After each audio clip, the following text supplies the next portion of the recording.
Dans cette vidéo, nous allons voir comment afficher un tableau à n dimensions. Donc, dans un premier temps, il faut bien entendu créer son tableau. Donc, je vous rappelle qu'un tableau multidimensionnel est un tableau qui comprend d'autres tableaux.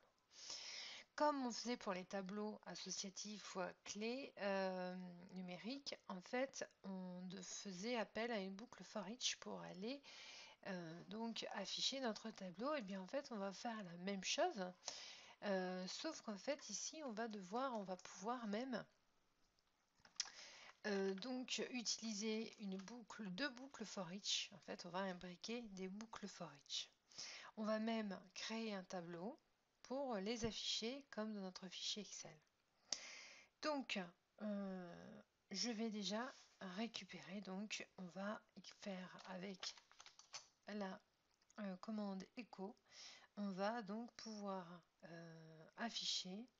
Donc par exemple, on pourrait déjà faire en sorte d'afficher par rapport à notre fichier Excel ici nom, prénom, ville, ou tout du moins on verra que le tableau que nous avons créé dans la version précédente, en fait ici n'était pas totalement, si la version qu'on a créée en PHP n'est pas cette même version précisément. D'ailleurs, l'exercice que vous aurez à faire, ce sera de recréer ce tableau précisément, puisque vous allez voir que le tableau que nous avons créé au-dessus est un tableau légèrement différent. Alors, dans un premier temps, on va déjà créer, on va insérer ici donc un tableau, donc avec une balise HTML table, et on peut très bien mettre un en-tête de tableau avec THEAD, et à l'intérieur de cette en-tête, bien entendu, on va créer une ligne avec TR, et à l'intérieur de cette ligne, eh bien, je vais pouvoir créer donc trois en-têtes. Pour chaque en-tête, donc, on utilise un TH. Donc, comme j'ai trois colonnes, je vais en créer trois.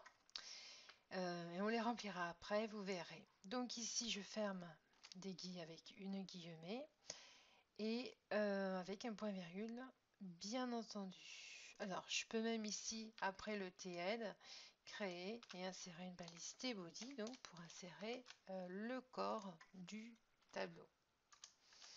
Ensuite, je vais donc commencer avec mes boucles. Alors déjà, on va utiliser for each, bien entendu. Alors for each, ici, entre guillemets, on va mettre le tableau que l'on va aller parcourir. Et ensuite, entre accolades, nous mettrons donc les instructions, enfin ce que nous allons afficher. Donc déjà ici, le premier, donc la première boucle for each va récupérer la clé de chacun des éléments du tableau coordonné. Donc on écrit dièse coordonnées puisque c'est le nom de mon tableau que j'ai créé ici juste au-dessus. Ensuite, on va récupérer donc ces éléments de ce tableau dans une variable qu'on va appeler clé. Donc on dit as, alors as, et la variable clé ici. Et on va aussi donc du coup récupérer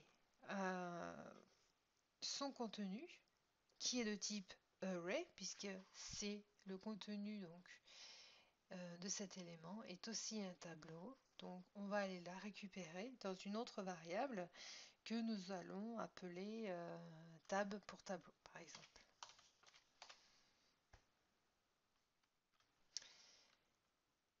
Voilà donc comment je vais récupérer le premier niveau de mon tableau. Ensuite à l'intérieur, je vais créer une nouvelle boucle, donc à l'intérieur des accolades. Du coup ensuite, la seconde boucle va lire chaque tableau représenté ici par table, donc for each entre parenthèses, donc tab, as, c'est-à-dire donc elle va récupérer, elle va lire chaque tableau table en récupérant chaque clé contenue dans une variable que l'on va appeler key. Donc as variable key et celle-ci, et on va récupérer donc la valeur de chaque élément donc de la variable key dans une nouvelle variable que l'on va appeler valeur. Je ferme la parenthèse et j'ouvre à nouveau des accolades.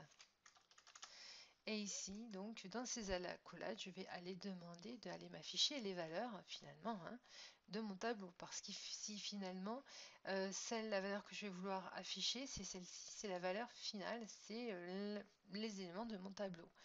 Donc, je vais mettre écho.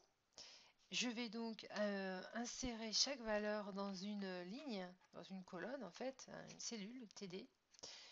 Et je vais concaténer donc cette balise HTML avec la variable valeur ici, puis je vais de nouveau la concaténer avec la fermeture, la balise de fermeture TD. Je termine par un point virgule. Ici, j'ai bien donc chaque élément qui vont s'afficher à l'intérieur donc d'une cellule. Et ici, je vais quand même faire un écho de nouveau pour fermer mon TR. Ma balise TR que j'ai ouverte précédemment. Alors, pour l'instant, je vais le mettre ici un sommeil, mais alors je vais le mettre, il va falloir juste que je rajoute mon TR, donc écho, et ici une balise de fermeture TR.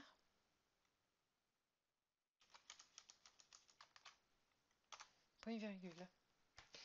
Ensuite, attention, ici j'ai bien mon accolade qui correspond à ma première boucle qui se termine ici. Ensuite, bon, je peux fermer ma balise PHP et continuer en HTML en fermant ma balise body et ma balise table, par exemple. Voilà, en fait, j'ai bien mon tableau qui s'affiche. Alors, si je veux voir un petit peu mieux mon tableau, je peux très bien ici dans la balise table lui donner une bordure, un border égal et entre guillemets 1. Donc, cet attribut border, on peut prendre 0 ou 1. 0, c'est absence de bordure. 1, c'est des bordures. Donc, ici, alors attention, mes TR ici en haut n'ont pas, on voit bien en fait, donc les contours des cellules. Pour l'instant, je n'avais rien mis. Effectivement, là, je vais pouvoir mettre client 1, client 2, client 3. Donc, je vais revenir ici.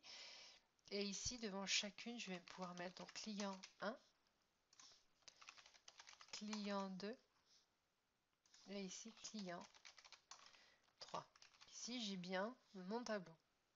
Vous voyez quand je vous disais que c'était pas tout à fait ce que j'avais créé sur Excel, parce qu'effectivement sur Excel j'ai donc je reprends sur Excel, j'ai nom, prénom, ville, tandis qu'ici j'ai client 1, puisqu'en fait les noms sont sur une même ligne, les prénoms sur une même ligne et les villes sur une même ligne, hein. Vous voyez que le tableau est dans un sens différent. Donc voilà, alors une petite astuce, une petite variable. Vous voyez qu'ici, moi je vous ai toujours dit qu'en fait quand on avait, pour le PHP, j'aime bien utiliser les guillemets simples, car ici par exemple si j'avais mis des guillemets doubles avec ici mon code HTML qui nécessite des guillemets, vous voyez qu'en fait j'ai une erreur, hein, puisque pour mon serveur, en fait, ici, la première instruction PHP s'arrête ici, elle reprend ici, etc. Dans ces cas-là, si vous aimez mettre des doubles guillemets partout, vous pouvez très bien le faire, que ce soit PHP, HTML, mais dans ces cas-là, vous pouvez échapper à cette guillemet. Et pour échapper un caractère, ça veut dire que ce ne soit pas interprété comme du PHP. Vous pouvez donc utiliser l'anti-slash juste devant les doubles guillemets qui ne doivent pas être pris en compte pour l'exécution du code PHP. Du coup, on a tout à fait notre tableau qui s'affiche. Donc, vous avez cette méthode-là, où vous avez tout simplement une autre méthode qui est la méthode de mettre des guillemets simples, tout simplement ici. Et pour le HTML, vous pouvez mettre des guillemets doubles. Donc voilà comment on va pouvoir afficher un tableau. Donc on a vu également dans la leçon précédente comment afficher des données spécifiques Alors je les ai affichés comme cela, mais on pourrait très bien les afficher dans une phrase hein, ou sur une page HTML pour afficher différents éléments. Par exemple, une fois que vous êtes inscrit, et bien sur votre page de profil, on va pouvoir afficher dans certains éléments de la page différents donc indices. Alors ce qu'il faut savoir, c'est que on va avoir ici c'est l'indice 1, ici l'indice 2. D'accord? Donc ça c'est le premier élément. On va voir quelle est la colonne qu'on va utiliser. Et la deuxième ici, eh bien on va aller parcourir à l'intérieur donc de ces colonnes. Merci de votre attention et à bientôt dans une autre vidéo.